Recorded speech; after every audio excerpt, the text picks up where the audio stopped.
तो चलिए आज दिल की बीमारी की उस असली कहानी को समझते हैं। वो कहानी जो हमारी कोलेस्ट्रॉल रिपोर्ट अक्सर छुपा जाती है। एक बहुत ही ज़रूरी सवाल कि आखिर नॉर्मल कोलेस्ट्रॉल होने के बावजूद इतने लोगों को हार्ट अटैक क्यों हो जाता है ना? ये सोचने वाली बात। ये एक ऐसी पहेली है जो हमारी पुरानी सोच को हिला कर रख देती है और आज हम इसी गुत्थी को सुलझाने वाले हैं। तो सबसे पहले बात करते हैं उस कहानी की जो हम सबने सुनी है, कोलेस्ट्रॉल की विलन वाली कहानी। देखिए, दशकों तक कहानी बड़ी सिंपल थी कि भाई खराब कोलेस्ट्रॉल, जिसे हम एलडीएल कहते हैं, वो बढ़ता है, धमनियां ब्लॉक हो जाती हैं और हार्ट अटैक आ जाता है। मतलब एकदम सीधी सादी बात, जैसे कोई पाइप जाम हो गया हो। और यही वो नंबर्स हैं जिन पर सबका ध्यान रहता है ना? LDL, HDL, triglycerides. और हाँ, ये ज़रूरी हैं, इसमें कोई शक नहीं। पर अब हम ये जान चुके हैं कि ये तो बस कहानी का एक छोटा सा हिस्सा है। असल तस्वीर तो इससे कहीं ज़्यादा बड़ी और कॉम्प्लेक्स है। और बस यहीं से कहानी में आता है असली ट्विस्ट। अब हम बात करने वाले हैं दिल की बीमारी के उन छुपे हुए ड्राइवर्स की, जिन्होंने पूरी की पूरी समझ को ही बदल कर रख दिया है। तो असली विलन कौन है?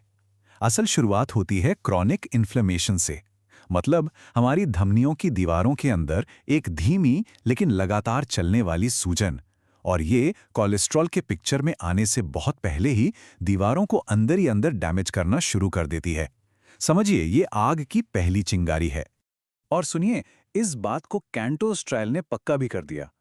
इस स्टडी से क्या पता चला कि सिर्फ इन्फ्लेमेशन यानी सूजन को कम करने से ही हार्ट अटैक का रिस्क कम हो गया, भले ही कोलेस्ट्रॉल का लेवल वही का वही रहा हो। सोचिए, ये कार्डियोलॉजी की दुनिया में कितना बड़ा एक गेम चेंजर मोमेंट था।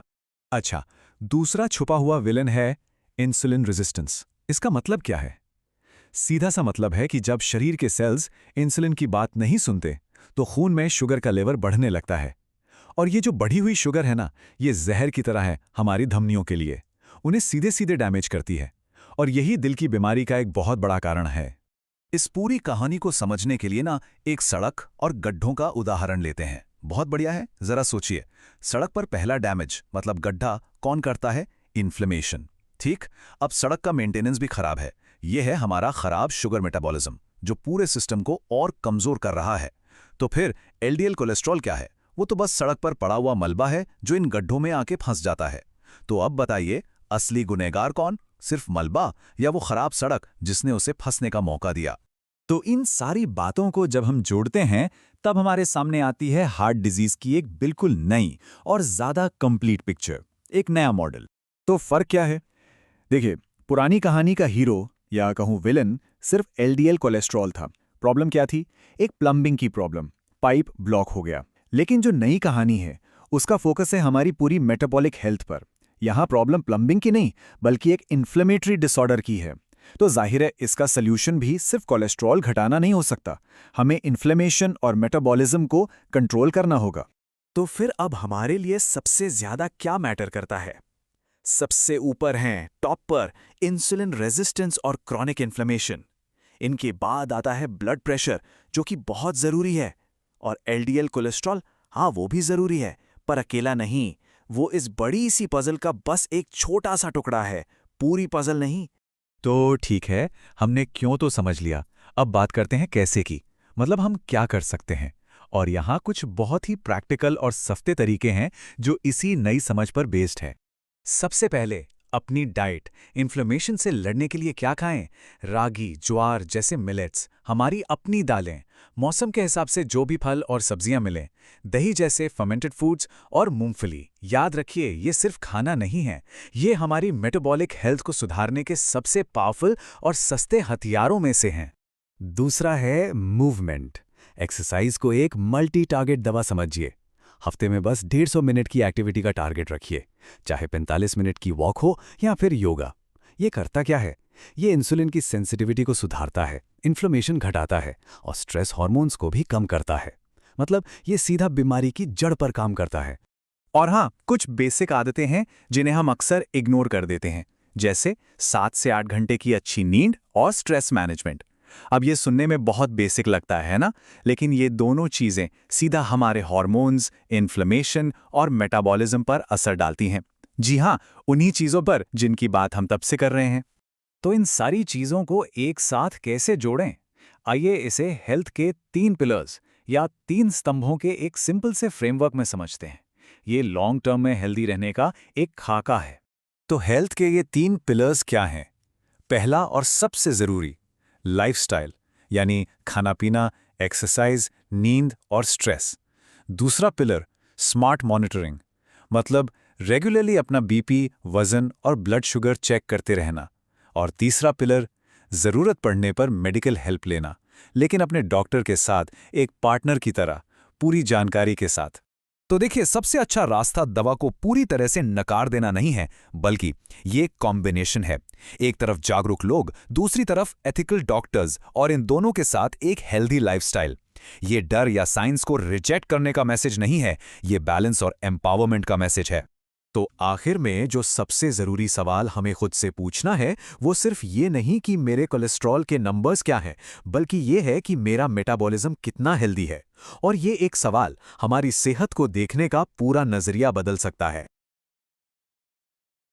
Okay, let's unpack this because if you break your arm, the X-ray it's completely binary. Right. Is it broken or it's not? Exactly. You see that clean, jagged white line, you put a cast on it and you just move on. But, when you step into the world of preventive cardiology, that kind of binary X-ray mentality is essentially useless. Oh, completely useless. Human biology is just way too complex for that. Yeah, and yet we rely on this single, incredibly outdated map, the standard bad cholesterol test, to tell us if our cardiovascular system is actually healthy. So today, we're taking our stack of cardiology research, clinical trial data, and some really fascinating public health analysis to show you why agonizing over that single number is actually blinding us. Yeah, blinding us to the actual silent drivers of heart disease. We really want to cut through the medical jargon today. Right, and the lingering panic, too. The mission for this deep dive is to give you, the listener, a clear, actionable shortcut to managing your metabolic health. I love that. Because, we want health to be a simple binary, but it's a complex landscape. For decades now, the medical community and the public have been locked into this very narrow view of cardiovascular disease. Which has led to so much contradictory advice. Well, absolutely. Contradictory advice, unnecessary fear. So our goal today is to balance a healthy skepticism of those old paradigms with rigorous scientific caution. Yeah, we're not just throwing science out the window here. Exactly. We're looking at everything from the biological limits of the standard lipid panel to the validated mechanisms behind traditional lifestyle interventions. We want to assemble a highly practical roadmap for your long-term health. And man, that roadmap is long overdue. Because the story we were all handed for years was almost too simple. It was very convenient. Right. We were told that high LDL, the bad cholesterol, acts like sludge in a pipe. It deposits in your arteries, slowly blocks them up over decades, and eventually the blood just stops flowing and you have a heart attack. The famous single-factor theory. Yeah, born heavily from early epidemiological studies, like the Framingham Heart Study, the equation was just so straightforward. Bad cholesterol equals heart disease. Case closed. And it was a really compelling narrative. I mean, it drove public health policy for half a century. But as cardiology advanced, we started looking at massive population data sets. The glaring contradictions in that single-factor theory became impossible to ignore. Which is where that whole sludge in a pipe analogy just completely falls apart. I mean, I'm looking at the sources here and playing the skeptic. If LDL is the absolute villain of the piece, it doesn't explain why nearly half of the people showing up in ERs with heart attacks have totally normal cholesterol levels. Right. And on the flip side, we see plenty of people walking around with sky-high LDL. Who live into their 90s with perfectly clear arteries. Exactly. There is clearly a missing variable in this equation. And the medical community really had to fundamentally pivot to address that. Modern cardiology has moved definitively away from that single-factor theory. Toward a multi-factor model. Yes. And what's fascinating here is the physiological process that completely revolutionized our understanding of arterial disease. It's chronic inflammation. Okay, inflammation. Yeah, heart disease is no longer viewed simply as a plumbing problem. It is understood as an inflammatory condition of the artery walls. See, when I hear inflammation, I usually think of like a twisted ankle swelling up or a cut getting red and warm. Right. And it is the exact same biological immune response, but it's happening silently on a microscopic level, right inside your blood vessels. Okay, so how does that actually work? So a small amount of damage occurs to the endothelium, which is the delicate inner lining of your artery. Your immune system registers that damage and dispatches inflammatory cells macrophages to the site. Like an ambulance rushing to a crash. Exactly. And when LDL cholesterol is circulating in the blood, it gets trapped in that inflamed, damaged tissue. Over years, this immune battleground develops into a plaque. Wow. So the LDL is there, but it's not the instigator. Right, the LDL is absolutely present at the scene of the crime. Yeah. But the chronic inflammation is what initiates the structural damage in the first place. And a major turning point proving this, which is in our research stack, was the CANTOS trial. Oh, the CANTOS trial was a massive watershed moment. Yeah, the researchers basically asked, what happens if we ignore the cholesterol entirely and only treat the inflammation? Right. They took over 10,000 patients who had already suffered a heart attack and had elevated levels of systemic inflammation. And they gave them a drug called canakinumab. Which is a monoclonal antibody, right? Yes, specifically designed to target and neutralize interleukin-1 beta, which is a key inflammatory cytokine in the body. And the results were just, they broke the old paradigm. The drug did not lower the patient's LDL cholesterol at all. It remained exactly the same. Didn't budge. Yet, simply by cooling off that systemic inflammation, the patient's risk of suffering another cardiovascular event dropped significantly. It provided the definitive clinical proof for the multi-factor model. It proved that lowering inflammation directly reduces cardiovascular risk, entirely independent of lipid lowering.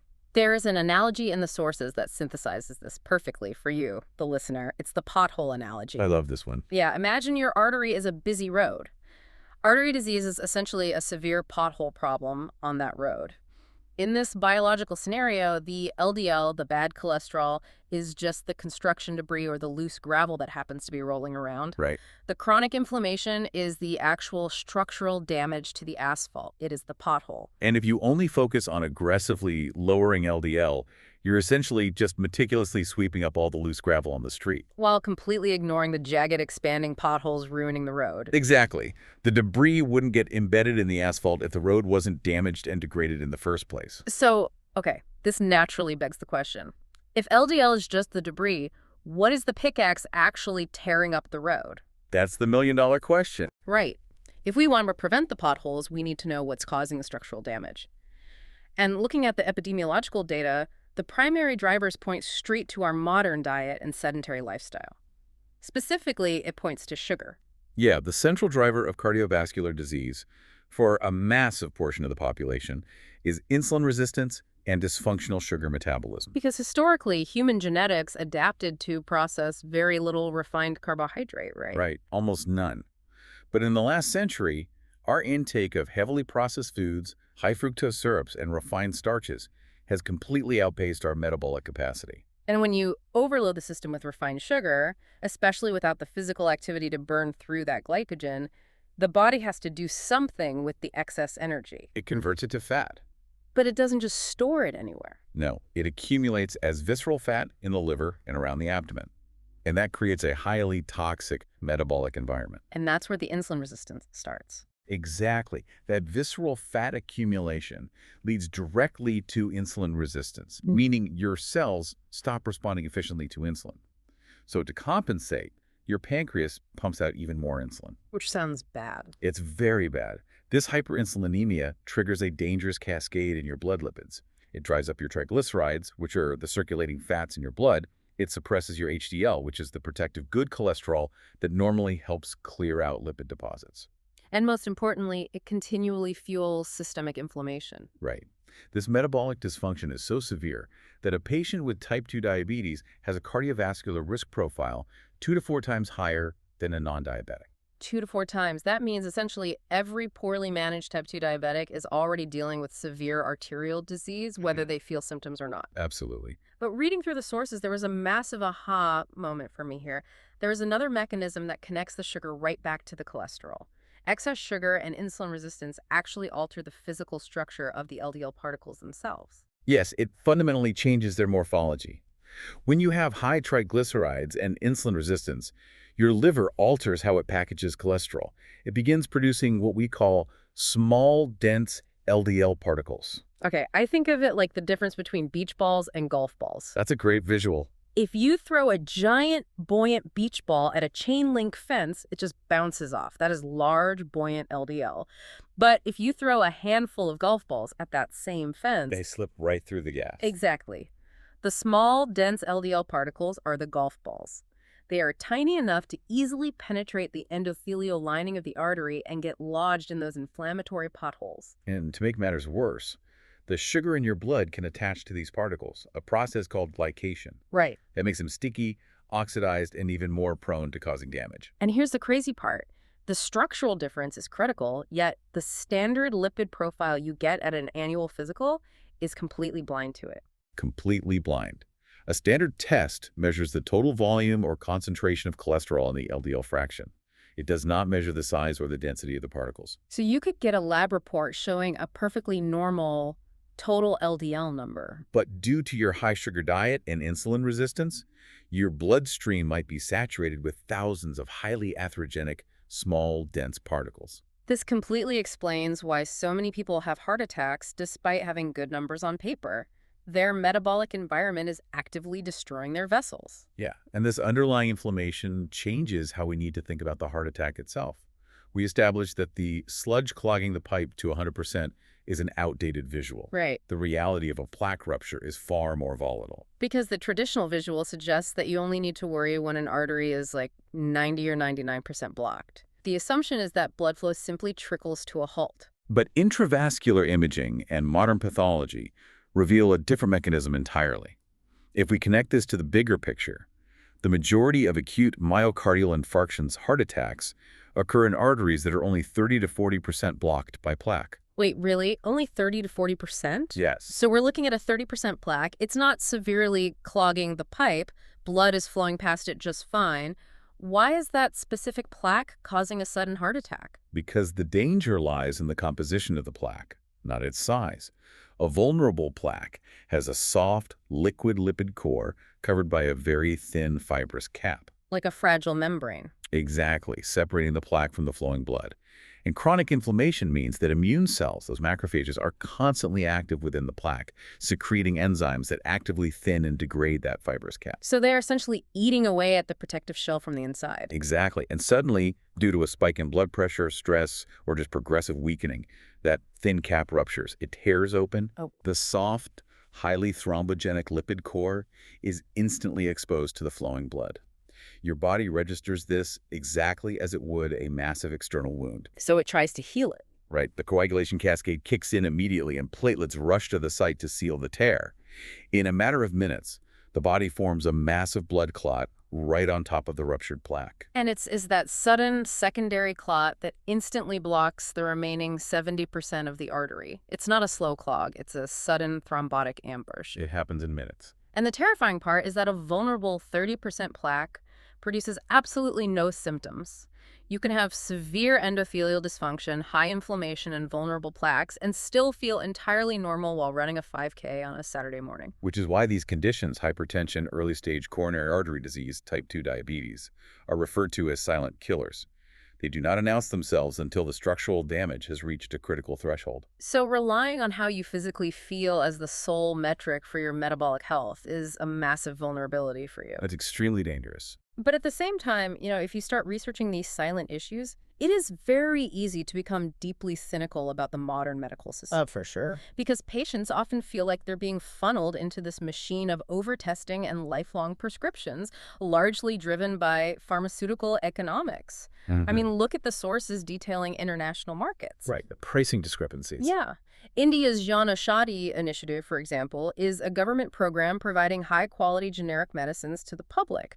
They sell these generics for 50 to 90% less than the exact same branded drugs sold in Western markets. The staggering difference. When you see that kind of hyperinflated pricing, the instinct might be to just reject the medical establishment entirely and try to manage everything yourself.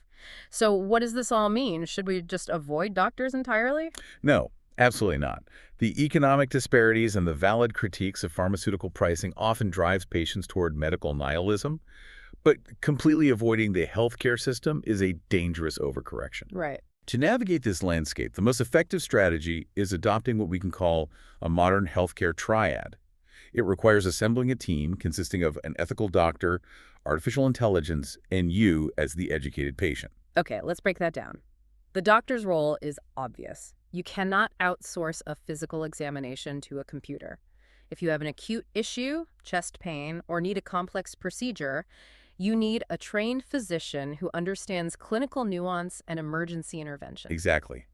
Chemists and pharmacists are good for basic access, but dangerous for actual diagnosis. But I often struggle to see where AI safely fits into this triad without dispensing terrible algorithmic medical advice. Well, AI is not there to diagnose an acute emergency. It's an analytical tool for long-term pattern recognition. Think about it. A busy primary care physician might have 15 minutes to review your annual blood work. If you're lucky. Right. They're often just looking to see if today's numbers fall outside the standard reference range. An AI tool, however, can instantly analyze a decade of your metabolic panels. Oh, that makes sense. It can look at your fasting glucose, your triglyceride to HDL ratio, and your inflammatory markers over 10 years. It can flag a subtle, steady degradation in your metabolic trajectory like a trend indicating early insulin resistance, years before a single number crosses into the red abnormal zone. It provides the longitudinal context that a rushed human doctor might just miss. Exactly. Which places the ultimate responsibility on the third pillar of the triad, the educated patient. Which is you. You use the AI to track your data and spot the trends. You use the doctor for deep clinical diagnosis and physical intervention, and you take ownership of the day-to-day execution. Which perfectly transitions us to the actual daily playbook for preventing that arterial damage. Yes. Let's get into the practical stuff. Because pillar one is lifestyle, and what is so fascinating in the sources is how deeply cutting-edge cardiology actually validates traditional dietary wisdom. It really does. The specific foods highlighted in traditional Indian diets, for example, are not just cultural staples. They're highly effective biological interventions. We're talking about incredibly affordable, accessible whole foods, replacing highly refined grains with ancient millets like ragi and bajra, utilizing lentils and legumes, swapping out highly processed inflammatory seed oils for cold-pressed mustard oil or groundnut oil. And incorporating seasonal vegetables and fermented foods like homemade curds. Right. This isn't about counting calories. It is about changing the hormonal response to food. Let's break down the mechanics of why that works. Millets, like ragi, have a massive amount of dietary fiber and a very low glycemic index compared to polished white rice or refined wheat. So they don't spike your sugar. Right. They slow down gastric emptying, which prevents the massive spikes in blood glucose and the subsequent flood of insulin. You're keeping the metabolic environment calm. And the oils. Similarly, traditional oils like mustard oil possess a much more favorable ratio of omega-3 to omega-6 fatty acids compared to industrial sunflower or corn oils, and that directly suppresses the synthesis of inflammatory cytokines. Wow. And the other half of that lifestyle pillar is physical movement. The benchmark is 45 minutes a day, whether that's brisk walking, swimming, or yoga. But it's vital to understand that exercise is not just a tool for burning off the calories from lunch. No, cardiologists refer to muscle as an endocrine organ. Really? An endocrine organ? Yes. When you actively contract your skeletal muscles, they release proteins called myokines, which actively reduce systemic inflammation. That's amazing. Furthermore, muscle contractions activate specific pathways, GLUT4 receptors, that pull glucose out of your bloodstream and into the muscle cells entirely independent of insulin. So regular movement is literally a mechanical treatment for insulin resistance. It absolutely is. Combine that with the stress reduction aspects of practices like yoga or meditation, because chronic psychological stress keeps your body flooded with cortisol and adrenaline. Yeah, that constant fight or flight state drives up your blood pressure, causes your liver to dump glucose into your blood, and accelerates arterial damage. So managing stress is a tangible physical intervention for your blood vessels. Which naturally leads us to pillar 2, monitoring. Because we are dealing with silent changes, you need a reliable feedback loop. But you don't need exotic, expensive scans every month. No, the strategy is quite simple. Track your blood pressure and your body weight monthly. Once you pass age 35, check your fasting blood sugar annually. And if you are generally healthy and implementing these lifestyle pillars, a comprehensive lipid profile every 3 to 5 years is sufficient. You are simply monitoring the terrain to ensure your interventions are working. Exactly. But we also have to acknowledge that lifestyle is not a universal silver bullet. Someone might eat a pristine diet, run marathons, meditate daily, and still have a highly dangerous cardiovascular profile. It happens. Yeah. And that is where Pillar 3 comes in. Medical care and targeted pharmacology. Genetics play an undeniable role here. Like familial hypercholesterolemia? Yes. This is a genetic mutation where a patient's liver lacks the necessary receptors to clear LDL particles from the blood. Their body produces and retains dangerously high levels of cholesterol regardless of their diet or exercise habits. So for these individuals, the risk of early aggressive plaque formation is immense. Immense. And pharmaceutical intervention like statins or PCSK9 inhibitors is absolutely non-negotiable and life-saving. The overarching golden rule here, summarizing everything, balances both sides of the spectrum. First lifestyle, then medicine if necessary. But never ignore medical science when the biological risk is real. It is a framework that respects the body's profound ability to heal itself through environmental changes, while fully utilizing the life-saving innovations of modern pharmacology when genetics or advanced disease require it. Bringing this entire landscape into focus for you, the listener, the true measure of your heart health is not found by agonizing over a single isolated LDL number on a lab report. Right. It is not a broken or not broken diagnosis. It is about understanding and managing your entire metabolic environment. It's about keeping the intricate road network of your arteries smooth, resilient, and free of inflammation. Yes, keeping the road smooth. You pave that road through consistent movement, unrefined traditional foods, and actively managing your physiological stress. If you maintain the integrity of the road, the occasional cholesterol debris simply flows right by without ever getting lodged in the asphalt. It is an incredibly empowering shift in how we approach longevity. But there is one final lingering concept from the leading edge of this research that pushes the boundaries even further. Oh, right. This part was wild. The literature indicates that by utilizing advanced lipid testing, inflammatory markers, and measures of endothelial function, there are roughly 5 hidden biomarkers that can provide a highly reliable warning of cardiovascular disease 10 to 20 years before a vulnerable plaque ever ruptures. A 20-year head start. That fundamentally changes the calculus. I mean, we wouldn't be waiting for a 30% plaque to become unstable. We could intervene before the first macrophage ever enters the artery wall. Precisely. And while the exact combination of those 5 tests is still being refined by lipidologists, it prompts a fascinating thought experiment for you to explore. Yeah. We are entering an era where AI can continuously track our physiological data. Are we on the verge of a future where your smartwatch quietly analyzing your continuous glucose monitor and your microvascular data alerts you to the presence of those hidden biomarkers 2 full decades before you ever feel the slightest symptom? A check engine light for your arteries, illuminating 20 years before the pothole ever causes a crash. That is a profound concept to explore as we look toward the future of preventive health. Well, thank you for joining us on this deep dive. We hope this roadmap gives you the clarity to build a better metabolic environment. Keep analyzing the data, keep challenging the simple narratives, and stay curious.